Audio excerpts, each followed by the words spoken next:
Olá, no vídeo de hoje eu trago a você a história de Moisés. E tudo começa quando Jacó e toda a sua família vai para o Egito. E lá eles se tornam muito numerosos. Só que o problema é que o faraó começou a observar essa numerosidade do povo e pensou: quando eles quiserem guerrear contra nós, eles podem acabar vencendo. E é por isso que os egípcios escravizam os israelitas. E o faraó, muito perverso, faz um decreto de que todo menino deveria ser morto. E Moisés não é morto porque Deus tinha realmente um plano na vida de Moisés. E Joquebede, a mãe de Moisés, pega o menino e coloca nas águas do rio Nilo. E pela misericórdia de Deus, a filha do faraó, a própria princesa, acaba achando Moisés e o acaba adotando. Ou seja, Moisés vira um príncipe, aquele que deveria ser morto, ou até mesmo um escravo, vira um príncipe. Até que Moisés foge do Egito, até que Moisés chega a um lugar chamado Midian. E no capítulo 3, no versículo 7 ao versículo 10 do livro de Êxodo, Deus fala com Moisés: eu tenho visto como o meu povo está sendo maltratado no Egito. Tenho ouvido o seu pedido de socorro por causa dos seus feitores. Sei o que estão sofrendo. Por isso, desci para libertá-los do poder dos egípcios e para levá-los do Egito para uma terra grande e boa. É uma terra boa e rica, onde moram os cananeus, os heteus, os amorreus, os perizeus, os heveus e os jebuseus. De fato, tenho ouvido o pedido de socorro do meu povo e tenho visto como os egípcios os maltratam. Agora venha, e eu o enviarei ao rei do Egito, para que você tire de lá o meu povo, os israelitas. Deus viu os prantos dos israelitas e conversou com Moisés. Moisés, eu estou vendo o quanto o meu povo sofre com essa escravidão aí no Egito. E é por isso que você deve ir lá e fazer o que eu te peço. E é por isso que eu coloco uma ênfase nessa parte. Assim como Deus ouviu o clamor do povo, Deus também está ouvindo o seu clamor. No que você precisa, Deus irá fazer. Porque Deus nunca deixa um servo ou uma serva fiel jogada. Deus jamais faz isso. Sabe por quê? Porque Deus é, acima de tudo, fiel. E a primeira coisa que Moisés deveria fazer era convencer os israelitas. E como ele deveria convencer os israelitas? Por meio de 3 milagres. Primeiro milagre, Moisés deveria pegar o seu bastão, colocar ele no chão e ele viraria uma cobra. O segundo milagre, Moisés deveria pegar a sua mão, colocá-la no peito e ela ficaria leprosa. E após tirá-la, ela ficaria normal, assim como também todo o resto do corpo. O terceiro milagre era que Moisés deveria pegar um pouco da água do rio Nilo, despejar no chão e ela viraria sangue. Foi com esses milagres que Moisés convenceu os israelitas. A outra tarefa de Moisés agora era convencer o próprio faraó.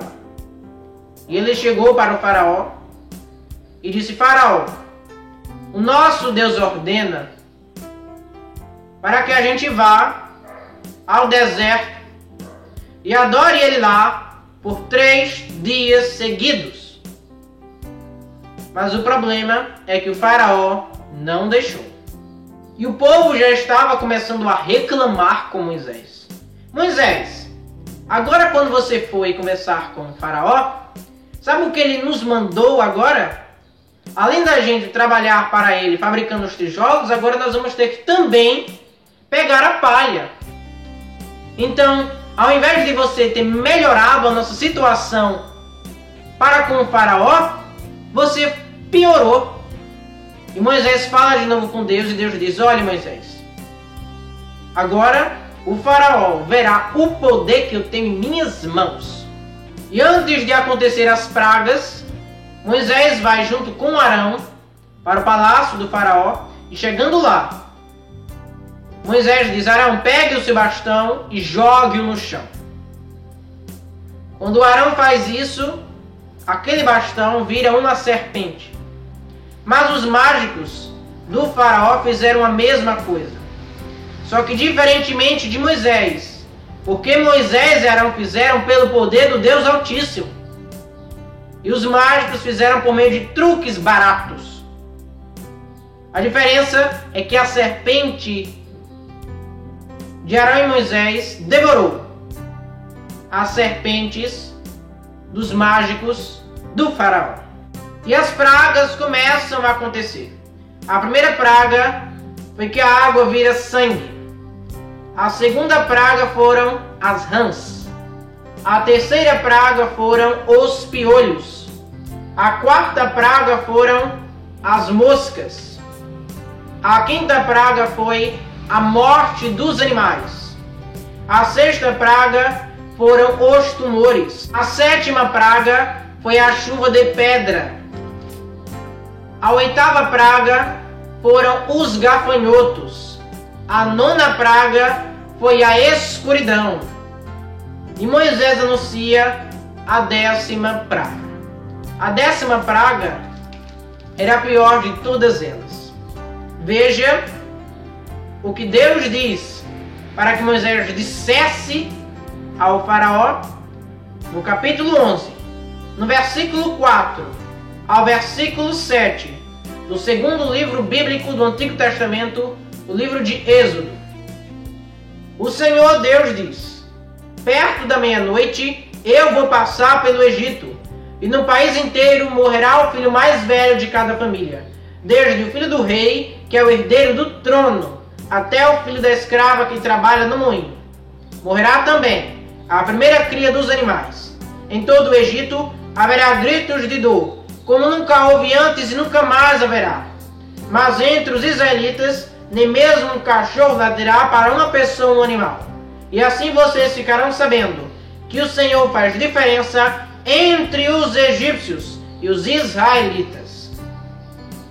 O faraó cometeu o erro de todos, que foi não ter deixado os israelitas adorar a Deus.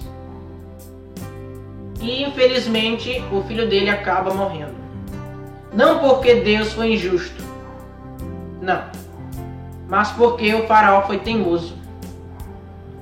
Ele foi até mesmo avisado pelo próprio Deus, que disse a Moisés: vá lá e anuncie que se ele não deixar, o filho dele vai morrer. Mas o que o faraó pensou? Que os próprios deuses dele o protegeriam. Mas Deus é o único Deus que existe na face da terra. E Deus diz a Moisés: Moisés, eu quero que você prepare a Páscoa. A Páscoa a qual a Bíblia se refere não é a mesma Páscoa que muitas pessoas festejam. Essa Páscoa aí de ovos de chocolate, não. Essa Páscoa a qual a Bíblia se refere é uma festa cuja finalidade é o culto a Deus. Essa é a Páscoa. Os israelitas saem do Egito e um dos momentos mais gloriosos da vida de Moisés e também de todo o povo é a coluna de nuvem e a coluna de fogo. A coluna de nuvem ficava durante o dia e a coluna de fogo ficava durante a noite. E essas duas colunas tinham a função de guiar o povo. Moisés e também todo o povo usufruíram desses momentos inesquecíveis da presença gloriosa de Deus tão perto deles. Os israelitas atravessam o Mar Vermelho. Deus faz com que águas amargas ficassem boas para beber. Deus providencia o maná. E além de ser tão bom, providencia também carne, as codornas. Deus faz com que brotasse água da rocha em Refidim. E ocorreu uma guerra contra os amalequitas, cuja guerra Deus deu a vitória, a maneira que Moisés ficava com as mãos levantadas, o povo ganhava. Mas quando Moisés, por ser um ser humano, ficava cansado, quando a mão dele abaixava, o povo perdia. Então foi necessário que Arão e Hur ficassem segurando as duas mãos de Moisés. Jetro, sogro de Moisés, visita ele e viu quanto o seu genro estava trabalhando pelo povo. O dia inteiro de Moisés era esse: era julgar o povo. E Jetro aconselhou Moisés: ao invés de você ficar o dia inteiro aconselhando o povo e julgando as suas questões, escolha pessoas aí honestas e coloque-as para julgar. As questões mais difíceis você resolve, e Moisés aceitou isso. Foi muito bom para a vida de Moisés, como também da de todo o povo.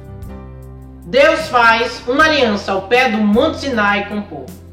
E também dá os 10 mandamentos a todos os israelitas. E o povo fica com medo diante da glória de Deus.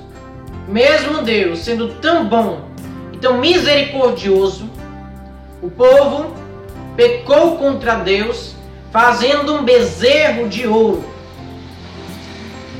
e traindo a confiança do Deus Todo-Poderoso com um mísero bezerro que nem mesmo existia.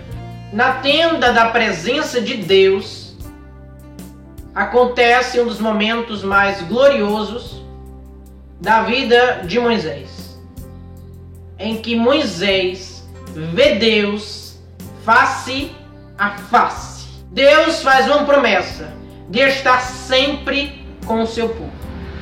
E Deus providencia as novas placas da lei e renova a sua aliança. Até que Josué fica no lugar de Moisés, Moisés dá as últimas ordens ao povo, abençoa as tribos de Israel e finalmente Moisés morre. E ele morre com 120 anos de idade. E o que nós podemos tirar da história de Moisés é essa intimidade surpreendente. E que nós possamos também ter essa intimidade com o nosso Deus. Que Deus te abençoe, que Deus te proteja. E no próximo vídeo eu trarei a história de Josué. Tchau!